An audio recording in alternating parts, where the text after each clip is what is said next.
Hello, everybody, and welcome to episode 25 of the Game Groofs podcast, the all-encompassing weekly gaming podcast from the Goodnight Groofs. We're a quarter of the way to 100. Will we make it? Find out in 75 episodes. My name is Matt. Today I'm joined by Mike and Josh. No Paul today. Paul is off being a good man and having a nice birthday evening with his partner, and good luck to them. Have fun. Let's get right into it. The peak of the week. Mike, I'm going to you first. You don't always have your peak of the week ready, so I'm talking a little bit here. I'm going on and on. I'm talking, giving you some time to think about it. Mike, best thing that happened to you this week. Go. That's a difficult one. Best thing that happened to me, I don't know. Halo playlists are out. That's kind of cool. Played some Psychonauts. That was also cool. Not a whole lot of groundbreaking stuff, but video games are cool. So last week your peak was downloading Psychonauts 2, and this week actually playing it, an upgrade. Oh, look at that! Look at that. Look at these steps in the right direction. Psychonauts 2 is just dominating your last 2 weeks here. Josh. Absolutely nothing. This week has been pretty shit.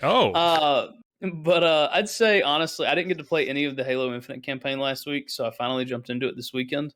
Nice. And it has been so much goddamn fun. It's been a blast. So, I throw it all my good old girl Halo. It's been good. It's been fun. Perfect. Love it. My peak, again, hasn't happened yet. I do this a lot. We record on weird days. It's a Wednesday this week. It's usually a Thursday. True. A lot of the good stuff usually happens after that. In this case, The Witcher Season 2 comes out Friday. So as this podcast is up, whenever that happens on Friday, the season will already have been out. Currently has a 95% on Rotten Tomatoes. I am hype. I think the season 1 had 60-something% on Rotten Tomatoes, and I really liked season 1. I thought from a production standpoint it could have been better, but I still loved it. And I'm super excited for this one. Just from the trailers, you can totally see that they've upped production value a ton. It looks like a good time. I'm excited. You need to hear some more bangers from Dandelion. A couple really good songs in the first season. Let's please, Dandelion is my daddy. Please and thank you. All right, let's move on to trending topics. In trending topics, I give our panelists a choice between 3 search terms. They have to tell me which term they think got the most searches over the last 7 days via stats from Google Trends. We're going to play 3 quick rounds here. Guys, are you ready? Oh, yeah. All right, round 1. Bungie, 343 Industries, or DICE. Now, these were all qualified as the companies only, so don't think like DICE counted in like someone searching for like D&D accessories. I'm going to throw this one to 343. I feel like they've been hot in the news, hot to trot. Yeah, there's been a lot of angry people, so 343. So this one was a blowout, absolute blowout, and it was Bungie. Wasn't even close. What the fuck? How do we always get this so catastrophically wrong? Like, what the fuck has Bungie done other than copy old Halo guns? DICE was really, really far behind in this one. No one gives a shit about them. Battlefield, you done fell off. Round 2. God. Keeping this theme alive, round 2, Destiny 2, Halo Infinite, or Battlefield 2042, not 1942. Fuck it, Halo. I'm going to lose, but Halo. Destiny 2. Halo Infinite is the winner. It was fairly close between those two. It's bullshit. I hate this game. And round 3. There's no logic here. Round 3, eggnog, candy cane, or Christmas cookies. Cookies. I'm just going to stand for my boy Egg and Nog, and we're going to go with eggnog. I also love eggnog, but the answer is Christmas cookies. Eggnog was a fairly distant third. Candy cane, somewhat close second. I feel like I drink 1 glass of eggnog over Christmas, and that's enough to fill me up for like the rest of the fucking year until next Christmas. I always get so excited about it, but like then at the end of the day, like it's such like a heavy, thick drink. I'm like, I just don't really want eggnog right now. But I also only like non-alcoholic eggnog. I actually don't like alcoholic eggnog at all. So I don't know. What about you? You're an alcoholic eggnog guy? Yeah, I'm just an alcoholic. So. Well, let's move on. All right.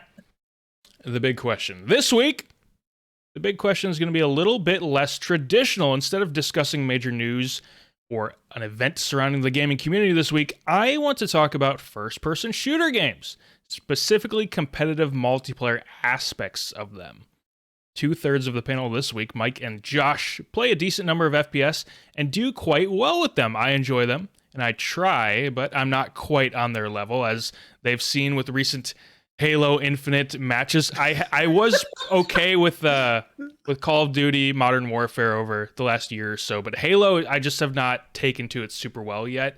I mean, I love playing it, but I am absolute ass. Also, I didn't write that. That's not part of the big question. All right. FPS has been around as a genre since the late 1980s or early 1990s, depending on where you want to draw that line, but competitive FPS was ultimately popularized with Doom in 1993, followed by GoldenEye 007 in 1997 and Counter-Strike in 1999. A few years later, we would see Halo Combat Evolved, Battlefield 1942, Medal of Honor, Call of Duty, and others solidify the genre in the mainstream. For the most part, FPS games haven't changed a ton. Basic mechanics, map layouts, power-ups, melee abilities, etc. have all remained relatively consistent. Arena shooters, hero shooters, battle royales, and other subgenres can shake things up a bit, but the games still mostly play the same. So, here's the question. Has the FPS genre simply been solved? Is a variety of flavor all the genre really needs to stay alive pretty much forever? And when I say that, I mean like as far as games go. Like obviously, post apocalypse, I'm not saying FPS is still around, although maybe, you never know. Or if the genre is subject to decline, what sort of changes could be made to give it a new coat of paint? Now, obviously, it's hard for us to say. We aren't game designers. If we did come up with some sort of revolutionary idea to put a new coat of paint on FPS games, we'd probably be millionaires and working at a game company, but that's not the case. But if you have an idea, I would love to hear it. So let me throw this to Josh first. Now, as much as Mike plays FPS, I would say Josh is our main FPS lover on this panel. So Josh, take it away. What are your thoughts on this? Has the FPS genre been solved? You've played a ton of them. Do you think the genre has been solved? I mean, I think the main thing is FPS is just as a whole as a genre is really, really simple. RPG has like a lot of lingering things overhead that you can run with and do with it. FPS is just, it's first person, it's a shooter. Do with that what you will. So I think that kind of leads into the next thing, where I think it really is just it's a flavor thing, because you just kind of look at major releases that have come out over the past decade, and I really want to point to two. While TF2 was a hero shooter, I'm really going to give the nod to Overwatch. Overwatch, when it came out, while it has certainly fallen off and does not have near the hype it once did, it's at the time like Overwatch blew up. Literally everyone was playing it. I didn't know someone who was not. Like, it was just that popular. Yeah, it was big. Same with Overwatch. While it certainly didn't have the popularity that Overwatch did, I think it actually did something more impressive with the FPS genre was Titanfall. Titanfall was incredible. It still had first-person elements, but it just brought in the mechs, so it had different variations of how you could play it. Did that really well. Look, I can't sit on my Stan Titanfall account right now because I love that fucking game and I hate what Respawn did to it. But sorry, not Respawn, EA. That's beside the point. All that said, as far as the genre being subject to decline and what sort of changes could be made to give it a new coat of paint, I really just think it's things like Halo Infinite. Taking something that's already out there and making it its own and just making it better. I think that's an example of a company doing it right after failing 2 times in a row with 4 and 5, or with Battlefield 2042, where they regressed. They came out with all these new potential ideas, and they tried to cram in a bunch of other ideas from other FPSs that just didn't work in Battlefield because it's not what Battlefield was. It seems like a lot of these shooters have to build themselves out to be one specific thing. It's like Call of Duty. You're going to have your loadouts. You're going to have your perks, and you're going to have your kill streaks. At the end of the day, that's what it is. Right. And I think that's what a lot of these first-person shooters, want to build themselves around, and it's important that they do, and I think it works. I think it's important that we continue to improve upon what's already out there, because if you don't, you're naturally going to see some sort of decline. However, do I think we're ever going to see a decline in it? No, not really. I think more so we'll probably see a decline in just popularity of certain games. Battlefield, for this instance, is just not doing well right now. I think it's fallen off more than it has in the past because of its choices it's made, with Battlefield 1 and 5, and then ultimately failing with 2042 and really not cashing in on the hype. Whereas opposed to Halo, built themselves back up and made themselves into something. Meanwhile, Call of Duty, struggling now as well. So it's really just making sure you're making the right decisions and recognizing what people like, while also realizing sometimes you got to change a couple things. You got to change just a little bit to make sure that it all kind of works. Keep it fresh. Mike, what are your thoughts on this situation? I know you've also played a lot of FPS, and I'm curious to know what you think as far as where the genre has come and where it might be going. I was more thinking of the question of, is the FPS genre solved? Go for it. Answer that one. And my answer is yes. I almost couldn't disagree with Josh Moore on this. I feel like the FPS genre has been solved for a while, and it's kind of telling at this point. You have Battlefield 2042 coming out. They have a bunch of new ideas that basically just inflated the game and made it not enjoyable. And what they really needed to do is just go back to old Battlefield and just make that, and they would have done much better. We've got Halo Infinite, and yeah, it feels like the best Halo that we've had in years because it feels like Halo from years ago. Right. So all they had to do was just go back and do it. They still made some decisions like your character doesn't interact with other characters, so you can phase through them, and that's very weird, and I don't know why they did it. But like for the most part, it's just Halo from like Halo 3, Halo Reach. Like it feels the exact same. Less bloat. And yeah, less bloat. I feel like everyone's trying to push the FPS genre forward. I would agree that Overwatch did that. I don't think it's fair to dog TF2 too much. They did create the hero shooter genre. Overwatch just came out 10 years after it. So TF2 kicked it off and then did nothing with it. It put hats in the game. Yeah. Mm. They still do. That's when I stopped playing. Yeah, they do. That's why I stopped playing it. Was when they delineated from adding like new weapon types and decided to go with hats. But like Overwatch pushed the genre forward in a good way. I played a shit ton of it. I would also say like Valorant pushed the genre forward in a good way, but at its core, Valorant is CSGO. Like you cannot argue that it's not. The shooting is the exact same. Oh yeah. The difference is that you have abilities. Like the core of an FPS game probably is solved. I don't know that we're going to get anything game breaking unless you push the genre into a different realm. And I don't know what you would push it into at this point. I'm not a dev. I can't, I'm not going to come up with the next big idea for an FPS. I think Overwatch was the biggest push forward for the genre in the last decade and probably will be for the next decade. But the feel of guns, the feel of the shooting mechanics, that's all solved. Call of Duty really hasn't changed much, and when they do try to change it, it usually falls on its face and is not good.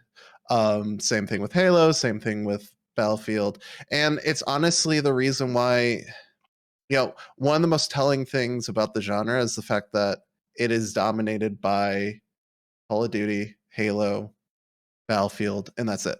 Like there aren't indies that are developing new FPSs, even like Splitgate. Like, yeah, cool concept, But Halo came out, and it's Halo. It's crushed, and it's a great crushed point. Splitgate into the dirt, which is unfortunate. Right. Splitgate had a lot, but it's just Halo. The gunplay is Halo. They don't have overshields, which is weird and makes it feel funky. Adding portals was neat, but overly complicated, I think. And it really was just filling the gap that was there was no Halo out. And now that Halo's out, no one cares. I hate to just say like, yeah, FPSs are just going to be the same thing, but that's what we've seen. It's kind of like sports games. Sports games have been solved. Like, no one's going to come in here and be like, Right. I'm going to make a FIFA competitor. No one's going to do that. Like, because how can you? That's an interesting comparison. You have to have like a really good idea, like Overwatch was, in order to compete. And honestly, Overwatch had a good idea, but also competed in a part of the genre that had nothing. TF2 was the only thing in that area that was of note. And again, it was a 10-year-old game at that point. So who cares? Yeah, I don't see the genre going much further. I maybe like I think FPSs might have like a place in like VR in like pushing the genre further. But like everything's just gonna be a fresh coat of paint. I don't see it doing much else, unfortunately. Which it doesn't need to. Let me ask you guys this. So, look at the RTS genre. It essentially, even though Age of Empires 4 won an award of the Game Awards, RTS essentially, for the most part, doesn't really exist anymore. I mean, technically it does, but for the purposes of this conversation, the RTS genre is dead. It was pushed out by MOBA, which is a genre that came off of RTS. It spun off of RTS. Why has traditional FPS, like team deathmatch and that kind of stuff, why do you think that has persisted while these new spin-off subgenres have come in the first-person shooter genre, like we talked about, like hero shooters or battle royale? Why is traditional team deathmatch still around? And you could say, well, just because it's fun, right? But a lot of people would say the same about RTS, and that RTS is competitive, team deathmatch is competitive. Like, why does something like RTS go away, but old school traditional FPS has stuck around and doesn't seem like it's going anywhere? I'd say take it from me, Mr. Team Deathmatch Andy. Like any Call of Duty game, there's about a 90% chance I'm just playing Team Deathmatch or playing Domination, which is basically just Team Deathmatch with a fresh coat of paint. I generally just think it's because like an RTS game, I think requires a little more thought and a little more brain power to comprehend as you're playing it. Meanwhile, I can just log into like a Call of Duty. I can just hop into a match of team deathmatch. That bitch is 10 minutes long. I have fun. I can rack up some kills. I can make myself feel like the big badass, and then I'm done. I can log off. I can go do the laundry. I feel like that's the main reason it has stuck around, is it's just convenient, honestly. While there's other games, I think that, like, Battlefield, who certainly have the longer games, I just think at its core, it's simple. And even though you mentioned the fun thing, I mean, it also, if the game has the proper feel, it is just fun. I think and while you were talking, I thought of this independently, but I think the accessibility of the genre on console is a big deal as well, because RTS was, while it did exist in some ways on console, it was never very big there.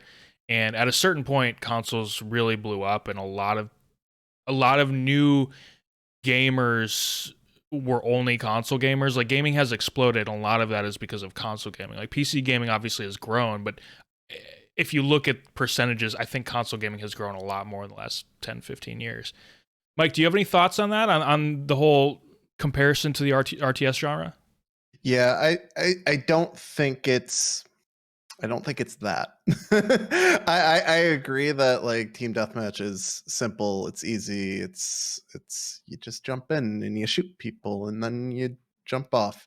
But like there are people that love RTSs, there are people that will sit there and play them because they like it. Just like people play chess. The difference, I think, and the reason why FPSs keep blowing up and you get a new FPS every year from Call of Duty and shit like that, is because the difference between an FPS and an RTS is that like if you go from one FPS to the next, for the most part, everything's the same. Good point. You have gun, you shoot person. The controls are usually the same. Right stick aims, mouse aims, click the buttons, you shoot. Right. With an RTS, there's a lot more preparation. I played a lot of StarCraft 2 for a bit. Like you need to know how to macro. If you wanted to be competitive, if you wanted to do that, you need to know what all the hotkeys are, how to get around, where all your units are, how to hotkey to your units, et cetera, and you can't just jump into another RTS and have it expected to be the same because it won't. Like there's no like cookie cutter solution for an RTS, and God forbid a company's like if the StarCraft was like, okay, first year StarCraft 1's out, and then next year StarCraft 2, and then we just go on and on and on until we're on like StarCraft 75, people will be pissed. People will be like, what the fuck? Right. No. And the competitive scene kind of like falls into the rut of like what they're comfortable with, and like StarCraft 2, people still play it competitively. It still gets played, in professional leagues because there are people still playing it because that's what they're used to. They're not gonna. Age of Empires 4 wins best strategy game, which I don't understand, but whatever. You're not gonna see StarCraft pros start playing Age of Empires 4. No, they're gonna continue playing their old game. Like it doesn't make any sense. So with that comparison, it's a little more apples to oranges instead of apples to apples. Yeah.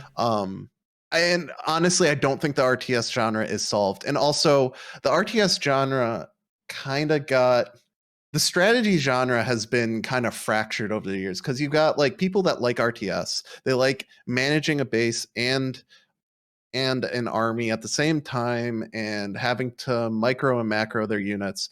And for me, kind of hated it. I grew to hate StarCraft as a competitive game. I like playing the campaign because it's slow paced and simple. And if I want to pull out, hotkeys and macros, then I'll just stomp the computer. But like, I don't want to have to worry about playing StarCraft is like playing 3 different games of chess because you have to figure out what your opponent's strategy is and be vigilant of other strategies that they might be doing. Like you don't know what they're doing. And that's the issue.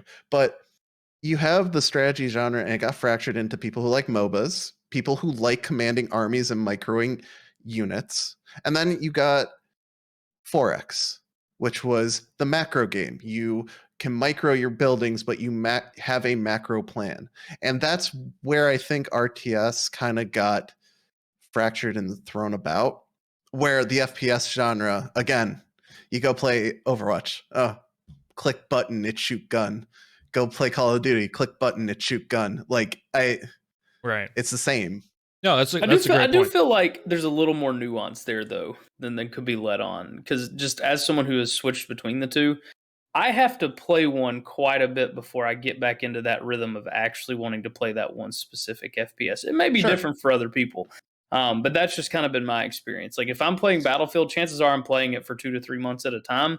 Or if I'm playing Halo, I'm playing it for 2 to 3 months at a time. I don't divvy up too much when I'm playing the FPS. But I mean, that's just my experience too. Specifically, Call of Duty, Modern Warfare, and Halo Infinite, the time to kill on each of those is so wildly different. It's like, it really is a completely different sort of muscle memory. Yeah, no, definitely. But I guess my point is you don't have to relearn the controller when you pick up a new game. Right. Yeah. All the buttons are the same. Yeah, you might have to find out where melee is. Pretty much. Like the feel of the games are very different and you have to get used to it. But yeah, it's much easier RTSs are different feel, different buttons, different layouts, different UIs. Like it's all different. Yeah. You're right. It's much easier to be a high-level Halo player and then go be a high-level Battlefield player than it is to be a high-level Age of Empires player and then go be a high-level StarCraft player. Like, that's a very different thing. All right, let's move on. We're moving on to Review Bombed. In Review Bombed, I give our panelists a game title with a Metacritic score. They have to tell me whether the user score for the game is higher or lower than the critic score. Critic and user scores are based on the best scoring launch platform, and we're going to play 8 rounds here. The panelists can make the same guesses, but whoever makes the most correct guesses at the end wins. We take game title suggestions for Review Bombed from our $1 plus supporters over on Patreon at patreon.com/Goodnight Groofs, where you can message us your suggestion. Here we go. Game 1. The Witcher 2, Assassin of Kings. Is the user score higher or lower? This is so much harder than I expected. This is really The Witcher 2 is actually really tough. I'm gonna go with lower. The user score. So hard though, because maybe they have diehards. Fuck it. I'm hitting the button. I'm going lower. Yeah, I'll go higher. I think it was really buggy on release. It might still be buggy. Who the fuck knows? Critic score 88. User score 8.5. So yeah, critic score's higher. Barely. Next game, Uncharted 2, Among Thieves. Did people like this game? Okay, this is the Uncharted series, so people liked it. I played it and beat it, but it's been so long. Was it buggy as fuck at launch? I can't. I think I'm thinking about this incorrectly. I'm gonna go with lower. I'm gonna go with above on this one. So Uncharted 2 is probably, I would say, widely considered the best Uncharted game. Oh. Uncharted 2, critic score of 96, a user score of 8.8. Hell no, no chance. Damn, the best Uncharted game is an 8.8. That's rough, buddy. I don't know. Uncharted 4 might have a... Well, all right. We'll talk later. Third game, Knack 2. God. Oh, definitely higher. Going higher. 100%. I literally only think this is higher because of Donkey. It's gonna be higher. It's gotta be. Critic score 69. Nice. User score 7.8. It's Knack 2, baby. Next game, Dishonored 2. Higher. I hate to just sit here and follow Mike, but I think it's higher because I think it was just better. People probably saw that. Mike, are you keeping score, by the way? Because I'm not. Yeah. Okay, perfect. Yeah, it's 2-2. Dishonored 2, critic score 88. User score Ooh, that's really high. 8.0. Oh, fuck. Damn. Next game, Psychonauts 2. Are we noticing a theme yet? Yeah. What's our theme? Number 2. Yeah, it's they're all number 2 sequels. It's me, Pattern Man. I'm gonna go with higher. I'm gonna go lower. Psychonauts 2, a critic score of 91. Fuck. A user score 6.0. Oh my god! What the fuck? On PS4, it's a 5.0. Didn't it get review bombed though? Did it? I don't know. Why would it have gotten review bombed? It got like daddy dicked. Like holy shit. It must have. All I'm seeing is that if the game scores high with critics, users don't rate games very high. Seems like that's the case, yeah, unless they're really, really passionate. But that's why I thought Uncharted would take it too, though. Like, what the fuck? Next game, Red Dead Redemption 2, which is actually the third game in a series, but we're going with it anyway. Fuck. This one also, I'm gonna regret this decision higher because it's a Rockstar game. So I'm sure critics rated it obscenely fucking high, which means I'm sure some person was mad that there's not GTA shark cards in it or whatever the fuck they're called. Shark cards. They just shark. Red Dead Redemption 2. I'm gonna say I'm gonna say lower. Critic score at 97. God. User score 8.6. Jesus fucking Christ. I should have known. Next game, The Last of Us Part 2. Lower. Critic score 93. User score 5.7. Okay, next game. It doesn't deserve a 5.7, but no. Mass Effect 2. That's a good one, but it was also lower. I'm going lower because of the Human Reaper. Critic score 96. User score 8.9. What was the score, Mike? I have 6. Josh has 4. Oh, okay. Well, this isn't for anything, but I did have a tiebreaker prepared just in case. Who is the closest to guess Portal 2's user score? 88. Portal 2? Users really like the 80 score. I think 9.3. Mike was barely closer, 9.1. Ah. 2 quick thoughts. One, you shout out Uncharted 2, but it's the second highest user score on this whole list. Mass Effect 2 was 0.1 higher on the user score side of things, okay? And 2, it's really, really hard to find games where the user score was higher than the critic score. Yep. Mm-hmm. So I don't know how often we'll be doing this game. It's because users are finicky bitches. Psychonauts 2 was review bombed. The PS4 version was review bombed because they didn't make a PS5 version. Oh, okay. Perfect. Reasonable. Yeah. Yeah, perfectly reasonable. Well, it's that and like the fact that literally Knack 2, one of the ones that was actually higher, is because of a friend of the show, Video Game Donkey. Yeah. Like, Me, friend of the show. Friend of the show. Yeah, it got review bombed. You Google Psychonauts 2 review, and the second thing to come up is bomb. Oh, well, there you go. All right, let's move on to the water cooler. Let's take a quick break around the water cooler to discuss the games that we've been playing this week. Yes, Mike? Final Fantasy Endwalker has a review score up. An OpenCritic? Meta. Does it have one on? It has one on OpenCritic. I'm kind of waiting until the next round of Groofs Duramas to count it because since it's an MMO, there's going to be a lot of scores coming in over time. It was on my Twitter. But give us a quick update here. Fact check. It's at 93 now. Okay, it was at 97. Yeah, it's gone down quite a bit. But 97 is ridiculous. And that was like 6 reviews. Yeah. So for Metacritic has it at 90 right now. Okay, so it'll probably go down a little bit further on OpenCritic. Yeah. That's fair. Yep. Still, I mean, that's a good score for an MMO.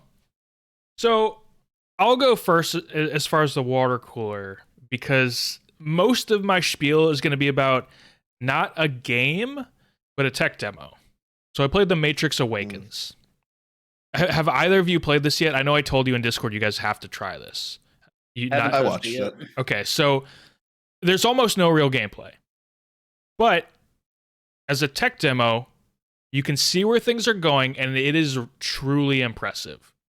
Okay, so I actually thought that the demo was so it opens on like this 5-minute action sequence where you're in a car, you're shooting cars behind you in this car chase, and you're not really even aiming. It's immediately locking on, and you're really just pulling the trigger and moving the controller stick around to different directions, but you're really not doing much of anything.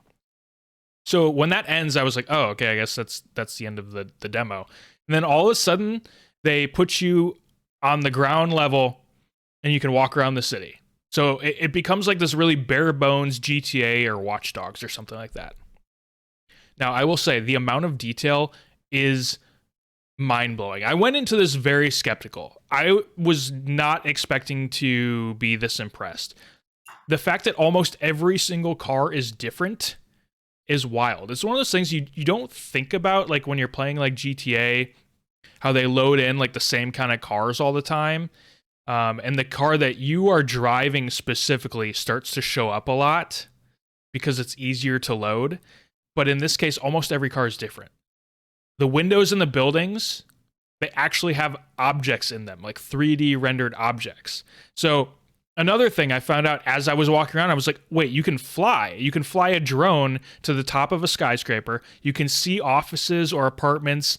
You can look in the windows, see them. The only thing that's sort of missing that I do think actually detracts from the fact that you can see into every window is that you don't see people, like NPCs, walking around in those 3D spaces. It's just empty. Every single building is empty, which maybe was just like an oversight on their part, or the tech is just not there. I don't know why they couldn't do that, but that was a little bit weird. But even if you go up to a window that has the lights off, you can see like objects in the darkness of the shadows. It's crazy. That's another thing. Like the lighting is just ridiculous, but very little pop in. if at all. I noticed it maybe like once, and it wasn't bad. It wasn't like a bunch of buildings popping in. I don't even remember what it was because it happened so quickly in front of me. Every NPC walking around has their own detail. Like I said, the lighting is ridiculous, and there's a slider where you can change the position of the sun in real time. Like, it's not reloading the scene or anything. You're changing the position of the sun in real time. You can also change NPC density and car density on the fly in real time. It doesn't have to reload the game. I mean, this whole thing is nuts. The playable area of the city. So this was my biggest question, and this is why I don't understand why they couldn't have rendered NPCs in the offices and apartments. The actual playable area, I hesitate to say it's ridiculously large because I don't actually even know if it ends. I don't know if it actually ends somewhere or if they just continue to procedurally generate more area. It's hard to tell because the draw distance is so far. I've never seen a draw distance like that before. It's so far. I can't actually tell if the city ends or like if the game is creating more city as you fly along in the drone. I can't tell.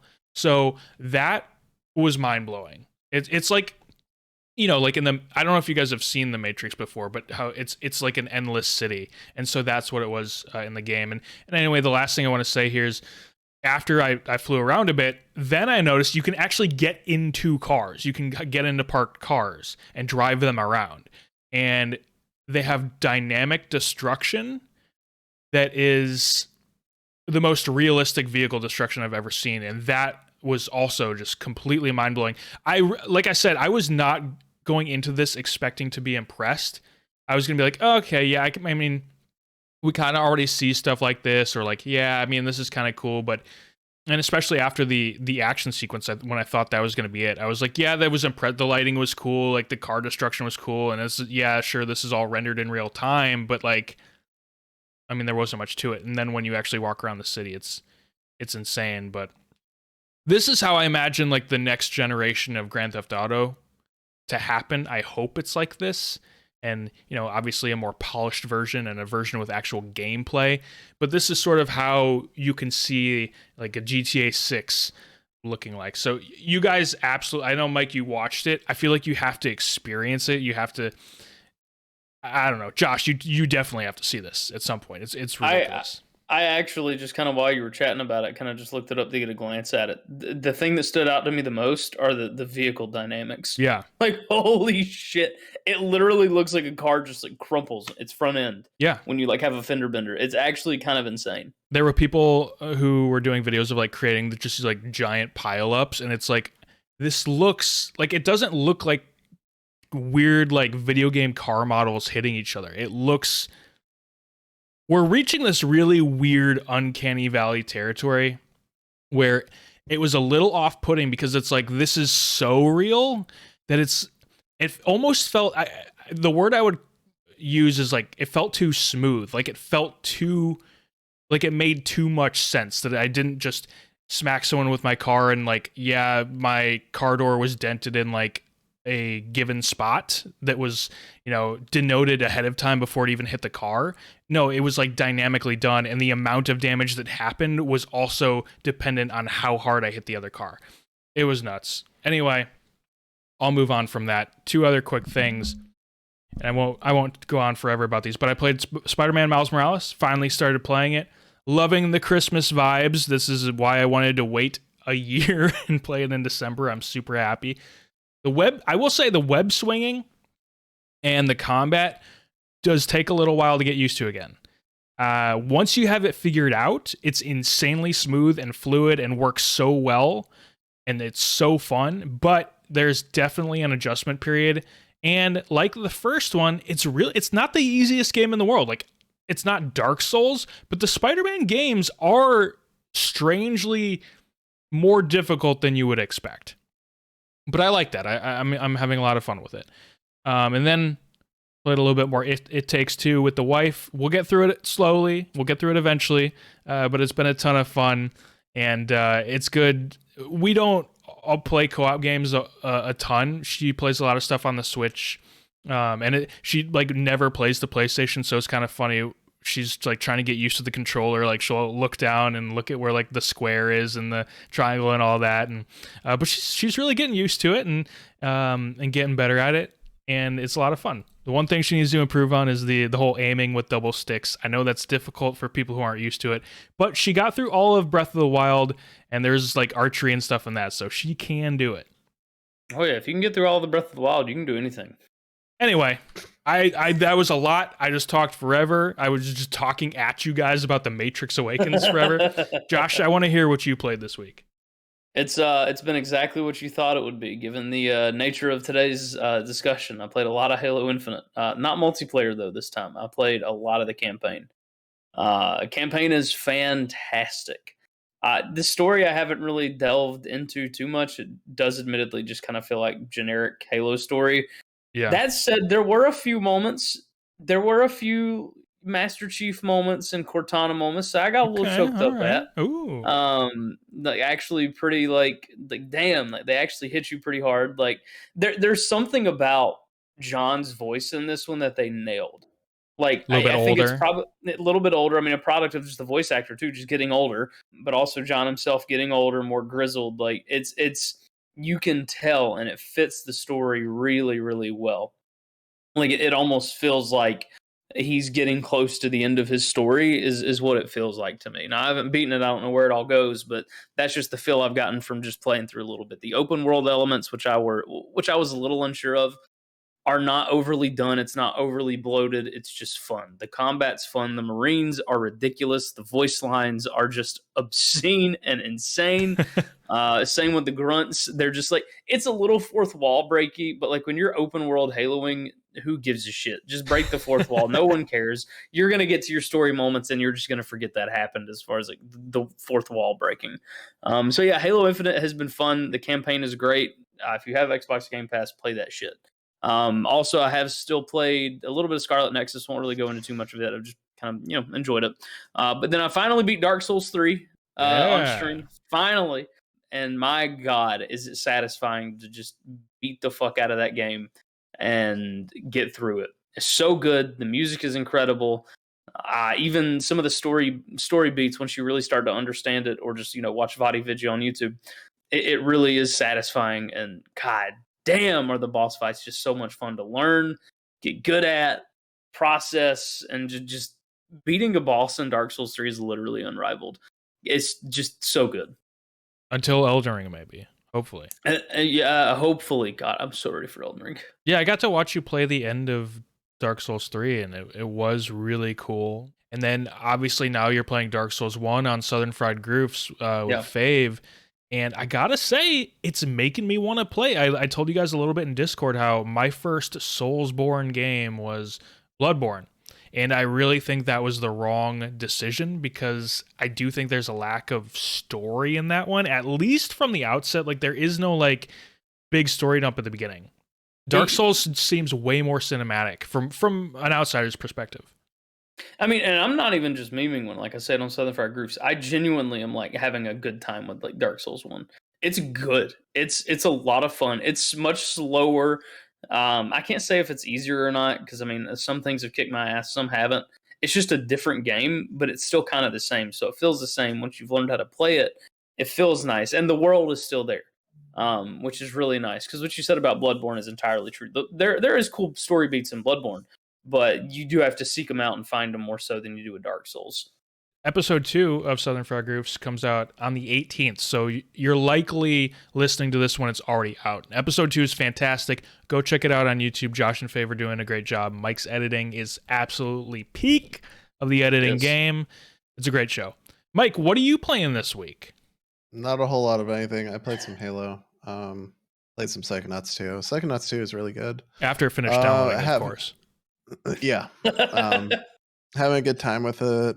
Just running around the mother lobe and doing various things, interacting with characters, etc. So not a whole lot going on over here, but I did want to address a few things that you guys talked about. Yeah. So we'll start with Josh. Dark Souls, you say that until you get to certain bosses and you're like, fuck, From Software, thank God you got better at designing bosses. Just full of bullshit, I would assume. We're gonna make a difficult boss design decision. Is what if there's two of them? Oh god. Twin imps. The gargoyles. The gargoyles and Smog, and yeah. There's parts of that game that I do not want to go back and play because I was like, no. Whereas Dark Souls 3, I'm like, bosses are good. They're Incredible fun. throughout. Yeah. Anyways, so good luck. I did want to talk about the Matrix thing because I am looking further into it. Yes. But I'm also pulling from what I watched over the weekend. I watched a streamer play it. I think I know why there's no people in the buildings. Oh. And I think that's because of how they program the people. From what I could tell from the person playing, and granted, I don't know if this is true or not because I didn't experience it firsthand. But when I saw the person driving around, the people who were walking on the street didn't really seem to react to anyone driving. Right. He even ran over someone and he didn't run them over. He went straight through them. Oh, okay. I didn't notice that. So my thought process is the fact that the NPCs that are roaming around the city are just generated objects that walk. They down do certain react to paths. each other though.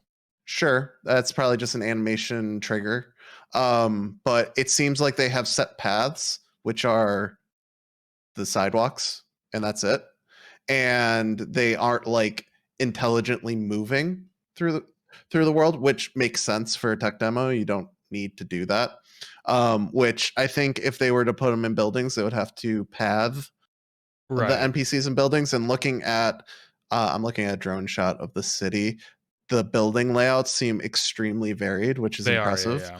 I don't. They were probably just like, nah, we ain't doing that. Instead, like an object that doesn't move, easy, put that in there.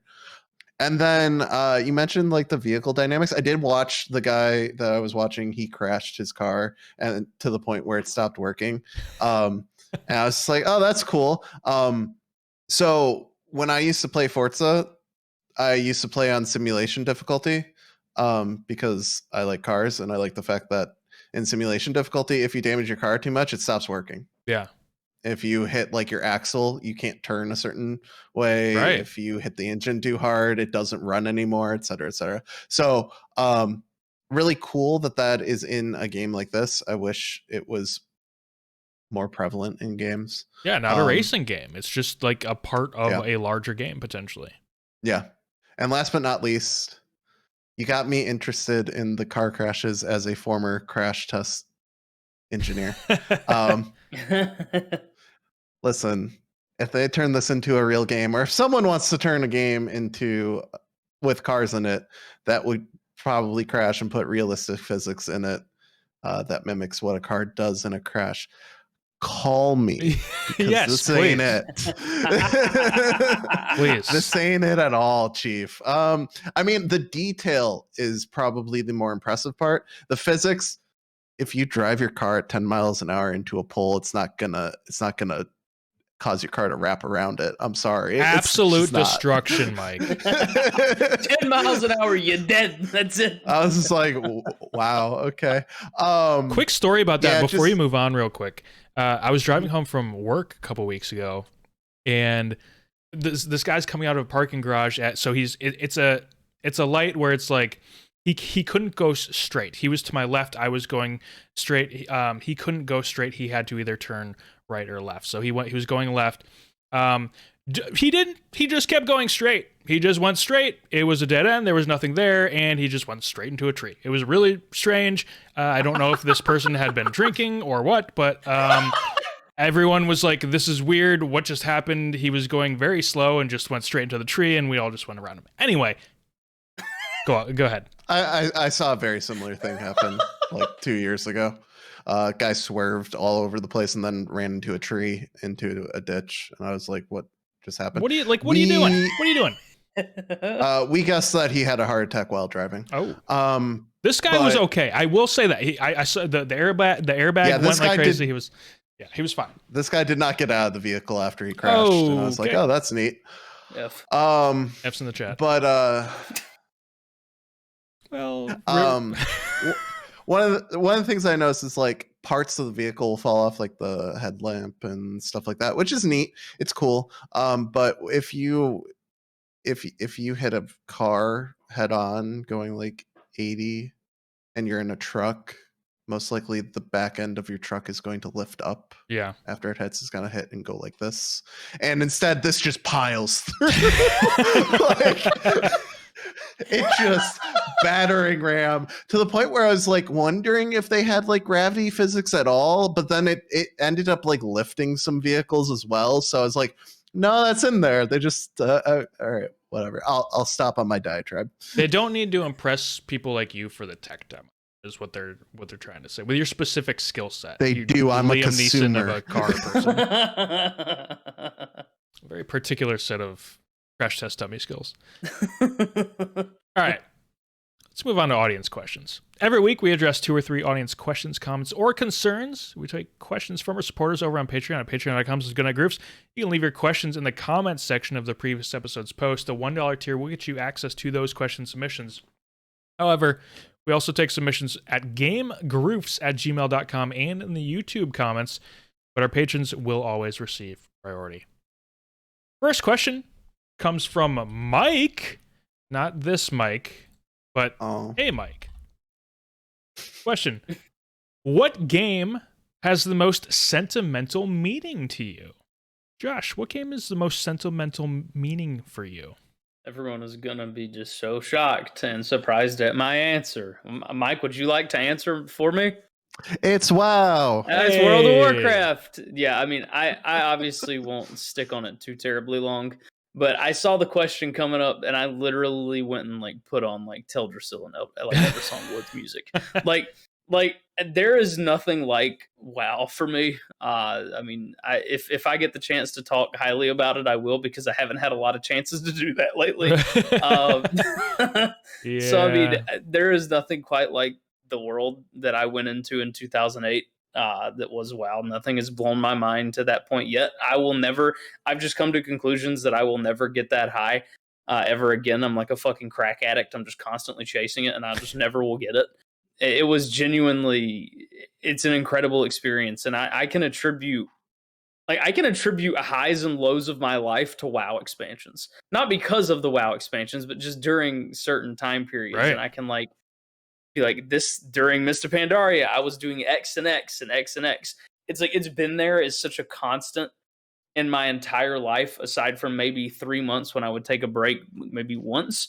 It's just always been there, which is why I just don't really ever quit. I just maybe don't play for 2 weeks and then come back. So, I mean, it's easily WoW. It's why it hurts so much more when they go wrong like they have the past 2 expansions, because I'll still play it for the most part, just not as much as I would like.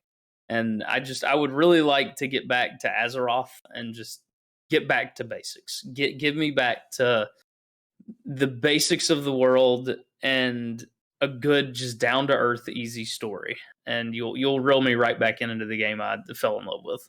It's funny that you mentioned that about the expansions, because that is sort of how I define the eras in my life, specifically Cataclysm on. Everything before that for me, like Vanilla, BC, Wrath of the Lich King, they were all like childhood for me. So it's sort of all a blur and sort of all melds together. But after that, you know, with adulthood, specific like events that happened, I can put them like sometime during a WoW expansion, which is sad. All right, Mike, what game has the most sentimental meaning to you? This is not a meme. This is not at all a meme. Oh boy, this is true. Josh knows the answer to this already because I explained it to him.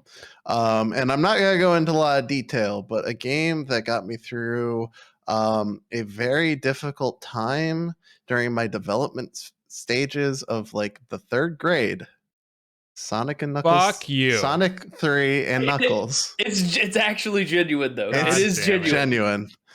It is 100% genuine. I won't go into too many details, but There was some tragedy that happened while I was in my 3rd grade, and this is the game that got me through the night and much of the week while it happened. So that is why Sonic means so much to me. And Sonic and Knuckles 3, I can remember the level that I was on. It's not a meme. I really do love that game, and I love Sonic for it. Let this be known to the audience that Mike is just trying to make me feel bad now about my Sonic hate. It's not going to work. I still hate Sonic. I don't care. You can hate him. I'm just saying, like, I'm not memeing. I'm here. I'm a Sonic fan for a reason. Well, there you go. Okay. Well, at least you have some sort of legitimate reason, because Sonic, not a good game. So at least there is another reason for that. Anyway, you would think that my answer would be World of Warcraft. And maybe that really is the answer. I'm not actually sure. But that's not the first thing that came to mind for me, oddly enough. For me, it's Crash Bandicoot. Crash, I think, is the first game I ever owned for myself. It wasn't a hand-me-down game from my brothers. I got an NES from them with a bunch of games. But the PlayStation and Crash were my first games that I owned. And the PS1 is kind of where it all started for me. So that and the Game Boy Color. And so that's what I'm going with. The next question comes from Josh. No, not our Josh, but another Josh out there. What game or game genre do you wish you liked? Mike, let's go to you first. Mike, what game or game genre do you wish you liked? I'll answer the question, but first I want to point out that Sonic 3 and Knuckles has an 8.8 user score. Oh, it's like Uncharted 2. Anyways, yeah. The Uncharted game. Sonic games. Anyways, MMOs, they suck. I hate them. I want to like them, but they kind of just suck. I don't know. They're just not. They're not great. WoW's boring. I'm sorry, guys. Why do you wish you liked them? Because all my friends play them and talk about them so highly, and then I try to play them and they suck. We need or my favorite, I try to play them and then they quit without telling me. That's never happened. I don't know what you mean. It probably needs to be like a really solid MMO light for Mike to get really invested. Or like a MMO survival game or something. A Guild Wars 2 is fun. It needs to be compelling gameplay. And are you 100% against the idea of tab target ever? Yeah, pretty much. I think it's stupid. All right, let's move on. That's going to lean into my answer, funnily enough. I think it's lazy game design. I think it worked back when WoW came out, and WoW does it very well, and I won't say that it doesn't. And I've experienced really bad tab targeting, and I will say WoW has probably the best tab targeting in the genre, but it is 2021 now. We can get past tab targeting. Here's what I'll say about tab targeting very quickly. I mean, I could literally talk about this for the next 5 hours. But I'll say real quick, it sort of goes back to the strategy of the D&D days, and there is a certain, I don't want to use the word again, but a strategic element and precision to it that I really do enjoy. I could, like I said, I could go on about this forever, and maybe I'll make a video about it someday. But anyway, Josh, what game or game genre do you wish you liked? Speaking of shitty combat, turn-based combat. Wow. It's ass. It's cheeks. It literally ruins any game for me because it's so slow, boring, and awful. Wow. The only one I've watched on my extreme is Persona, which I think is the only one that could maybe get me to want to do it, but I'd have to play it on like easy difficulty so I could just bull rush the fucking combat. Says the guy who played For the King. Yeah. See, I mean, For the King does it pretty well. There's a lot of different turn-based combat. And I'll give For the King some credit too, because I admittedly just forgot about it.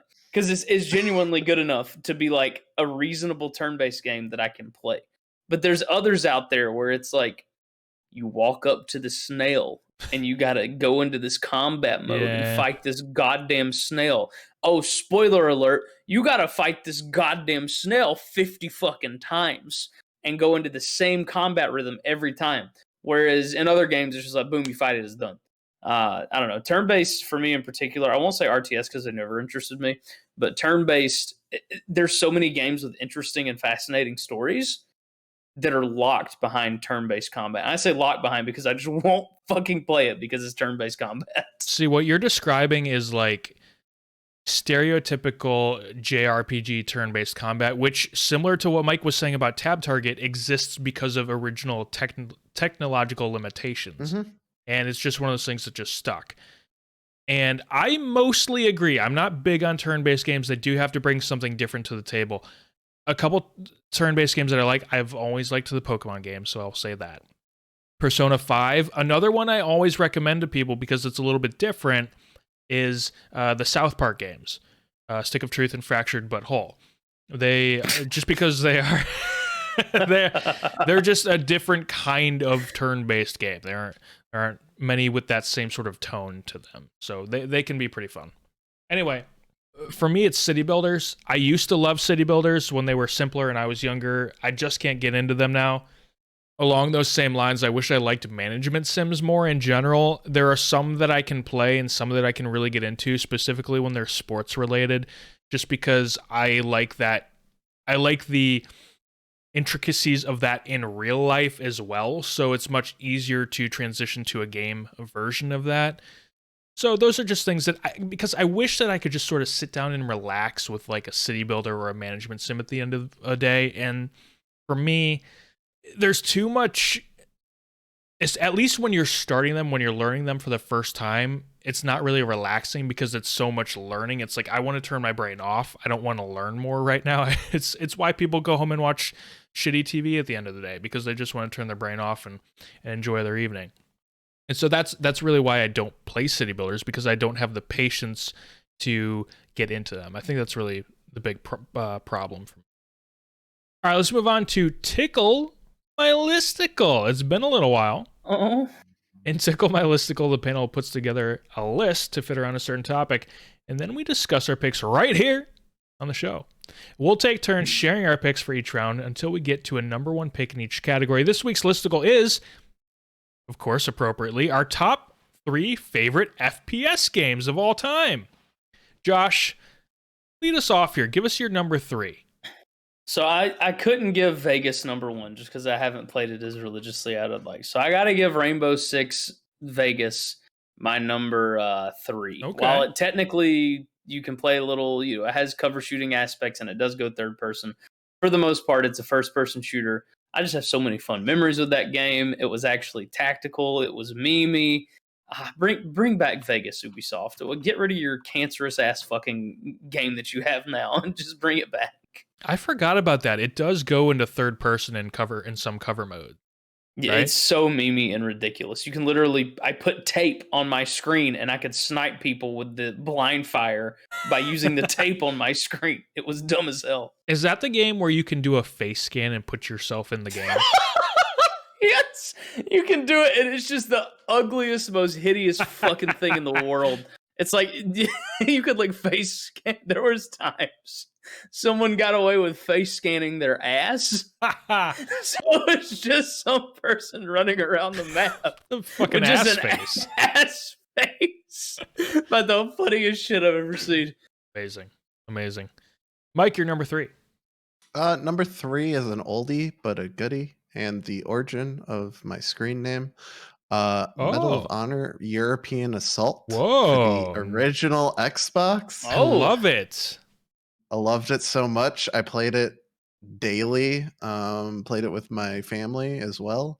My dad and my sister. Nice. And I was really good at it. Not gonna brag, but always won every multiplayer game that we played. It's a great game. Good old shooter. And Medal of Honor, you have died a horrible, tragic death. Yep. My number 3, I've actually mentioned this on a Tickle My Listicle segment before. This is War Rock. Okay? It was a free-to-play Korean FPS. I got super competitive with the game. It was a legitimately good FPS. It had a bunch of really good maps. It was totally free. I think later on it became super pay to win. But it's appropriate right now because it had really good holiday events. Specifically with Christmas, there were maps where they would change to have snow and Christmas lights and Christmas trees all around them in December. And it was like, an FPS shouldn't necessarily be like super cozy, but this was. It was so fun to just exist in that world. And for a free game, I mean, it was such a good FPS, and it was free, and it was a good time. I loved it. I love Warrock. I think it's probably I think it still exists. Maybe not. It might only be like on private servers or something like that. But I know it eventually just became a shit show. But back in the day, I tell you, it was good times. Josh, you're number 2. So I was teetering on 2 here. One was Call of Duty and one was actually Medal of Honor, but from 2 very different eras. But Mike's answer pushed me. I'm going to go with Medal of Honor Frontline. Ooh. I fucking loved Frontline. It wasn't multiplayer at all. It was just a good single player, as far as my young ass knew. It was just, you literally start the game in D-Day. And it was just the craziest fucking shit. Damn. And then you just do the entire, like, World War II French Operation Overlord in World War II. It was incredible. I loved it. I feel like if I went back and played it, I'd be like, what is this shit? But I had a blast with it, and you just literally get to shoot Nazis for 19 levels. Nice. So, I mean, it's pretty fun. Sweet. And did you say there's no multiplayer? It's just a story mode?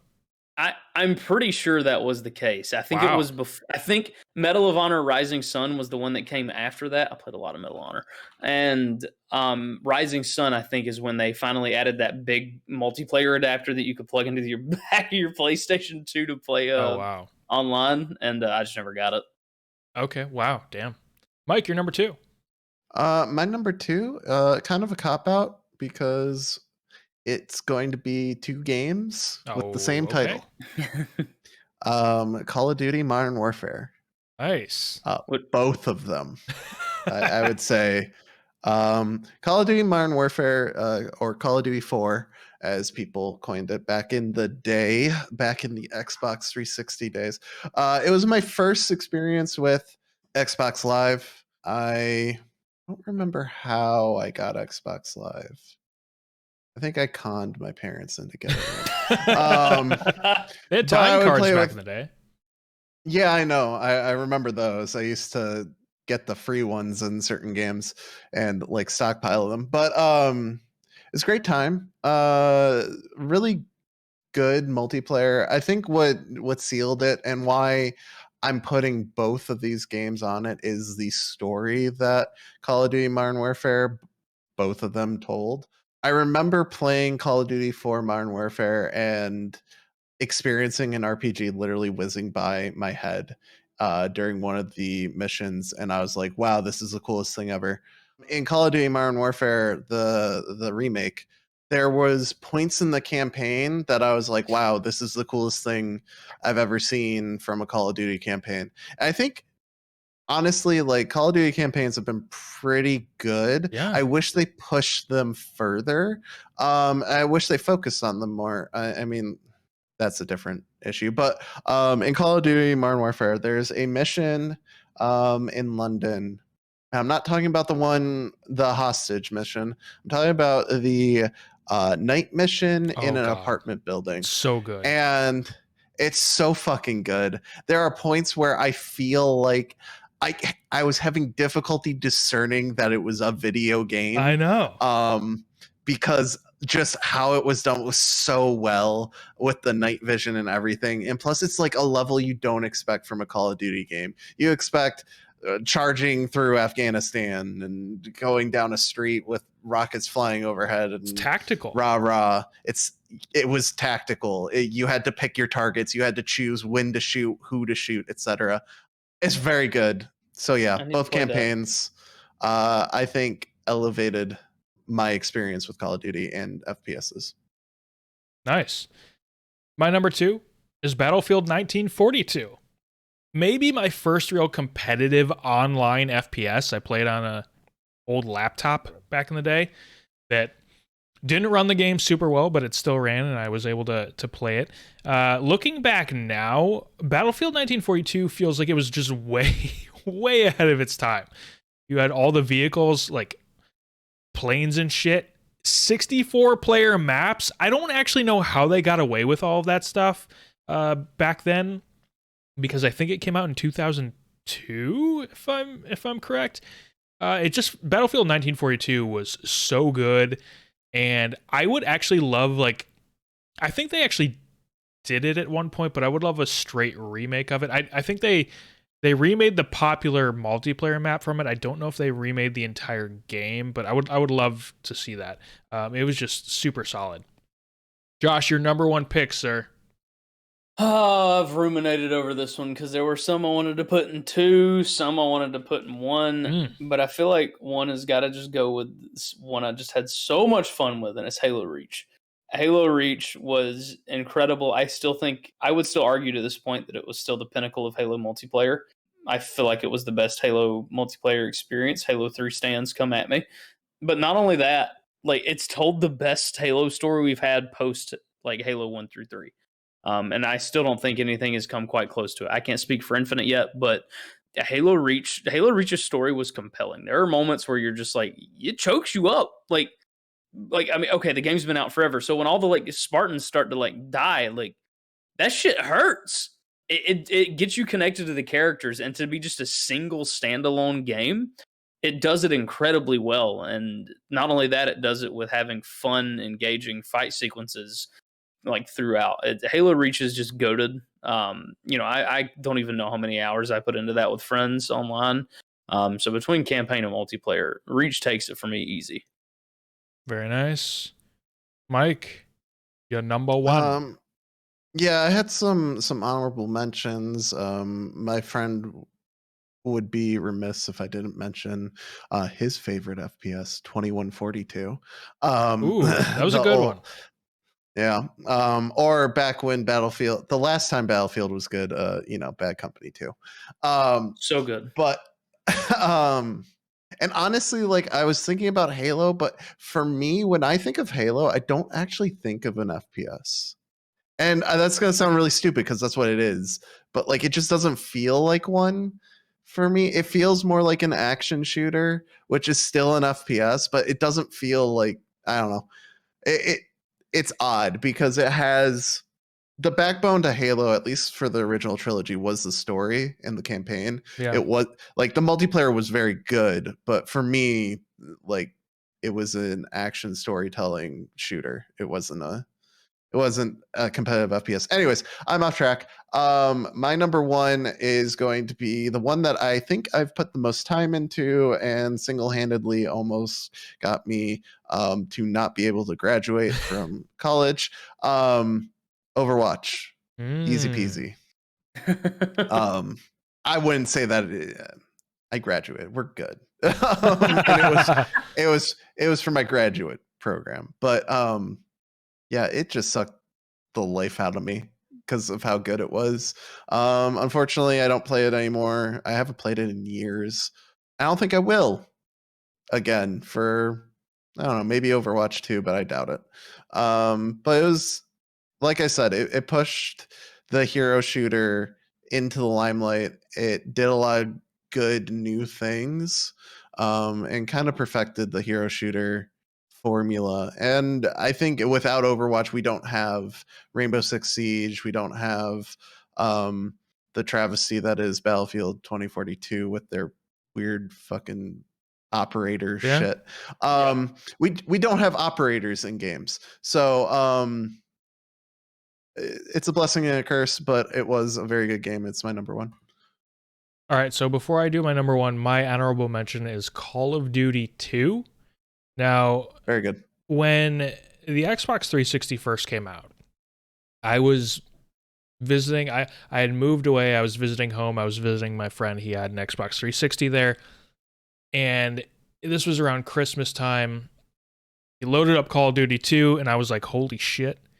How do games ever look better than this? I thought Call of Duty 2 was the pinnacle of graphics, and it was so fun. I played so much Call of Duty 2 that weekend when I was with my friend playing Call of Duty 2 is what made me go home, buy an Xbox 360, and then play a shit ton of Call of Duty 2. I loved it. It was a great time. It doesn't make the list, but it's an honorable mention. Number one, though, is Halo 2. Halo 2, Halo 1, and GoldenEye 007 probably gave me the best local multiplayer FPS experiences I ever had. Not online, but specifically local multiplayer. But Halo 2 also had that online component, so you were able to go above and beyond. Like, I would play with my friends, we'd play locally, have a great time, and then I'd go play online. It has to take the cake, I think. Multiplayer in Halo 2 was essentially Halo 1, but better. At least is how I feel about it. It had, the dual wielding, and it just improved on pretty much everything.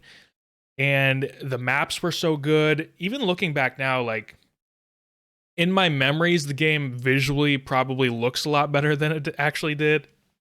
I love Halo 2. It was such a good time, and I have a ton of great memories from that game. Both, and that's the thing, is this was probably the last time where I played a game, a lot of local multiplayer and online multiplayer. So I have memories in both areas of multiplayer, and that's, I feel like, a super rare thing. Like, how often are you doing both, So because of that, it takes the top spot. All right, let's move on. Before we get out of here, we're going to do a special shout out. Each panelist is going to give a special shout out to any video game character of their choice and provide a quick reason why this lucky character is getting the attention they deserve. I'm going to go ahead first. A special shout out to my dog character from Toontown Online. May he forever rest in cartoony peace. Now, I was just thinking about him the other day, so I thought he deserved the shout out. I cannot for the life of me remember his name, but in Toontown Online, you couldn't just type in a name. You had it was a list of 3 things, like an adjective and a name, and then or an adjective, a title, and a name or whatever. And you didn't have to use all 3 sections, but you could do some sort of combination of given titles and stuff like that. I cannot remember his name, but he was a great character. I still love Toontown Online. Don't play it anymore, obviously. But back in the day, man, I love that shit. And I'm a dog character. He was very tall. I think he was blue. Shout out to him. Josh, your shout out. Special shout out to the blacksmith in Dark Souls 3. Oh, he's always there. He's always, prithee be careful. He's always there for you and ready to fix your shit when you die constantly and fix your Estus. He's just a good guy. Just a good, wholesome, swole, built like a brick shit house lad. Love to see it. Very nice. He's always there for you. Mike, your shout out. That's a good pick because the blacksmiths in Demon Souls are both fucking assholes. Oh. If you go to the one that's in the main hub and you don't buy anything from him, he tells you, "Wow, guess you're not going to last around here." And I'm just like, "Wow, I'm sorry, I was looking at your wares and I don't have money." What a sales pitch. Go fuck yourself. Honestly, kind of is a good sales pitch. If you don't buy my shit, you're actually going to die. So I don't have money. I would buy things if I could. We can work something out. Moving on. I don't want to know what that means. All right, my special shout out. Okay. This character, he's got quite the range. He had a really cool character arc where he was originally a villain, then became a protagonist, then one of the gang, He also has this really interesting ability. I don't know why they gave this to him. He can glide. It's very strange. Knuckles the Echidna. No. Idris Elba is gonna crush the role, and he's just a classic guy. I want to die. God damn it, Mike. Thank you so much for joining us here on the Game Groofs podcast, the all-encompassing gaming podcast from the Goodnight Groofs. If you really like the show and if you really hate Knuckles, we encourage you to check out our Patreon at patreon.com/goodnightgroofs, where we currently have 3 different tiers available. Any and all support is greatly appreciated and will go a long way in improving everything here at the Goodnight Groofs. The $3 plus tier will get you access to this show 2 days early, so you get it Friday instead of Sunday. Now, a special shout out to all of our patrons currently supporting us in the $5 plus tier, Ishmael S. and Jeremy R. A round of applause for them, please. Good answer. We also ask that you take a couple minutes to drop a 5-star review on Apple Podcasts or leave a like and comment on the YouTube video. Now, no one has done a 5-star review on Apple Podcasts yet, if you are the first, we will absolutely read your review out. So go leave that 5-star review on Apple Podcasts. And make sure to check out goodnightgroofs.com for all of our content, where you'll find this podcast, GG replays, Southern Fried Groofs, game reviews, and more. Guys, any last thoughts?